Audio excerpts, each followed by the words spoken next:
बिस्मिल्लाहिर्रहमानिर्रहीम। अस्सलामुअलैकुम वरहमतुल्लाहि वबरकातुहू।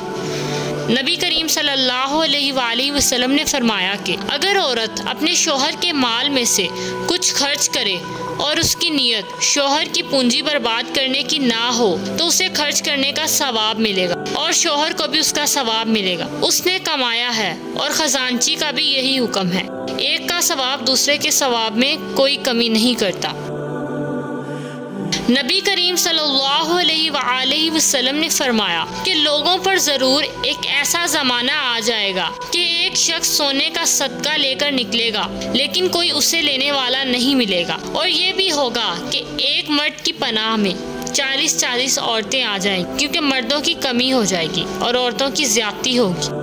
हज़रत इब्ने अब्बास रज़ियल्लाहु तआला अन्हु बयान करते हैं कि रसूल अल्लाह सल्लल्लाहु अलैहि वसल्लम ने फरमाया, क्या मैं तुम्हें बेहतरीन शख्स के बारे में ना बताऊं?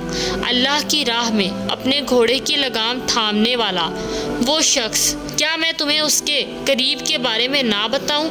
वो आदमी जो अपनी कुछ बकरियां लेकर अलग थलग रहता है और उस बारे में अल्लाह का हक अदा करता है। क्या मैं तुम्हें बदतरीन शख्स के बारे में ना बताऊं? वो आदमी जिससे अल्लाह के नाम पर सवाल किया जाए और वो ना दे।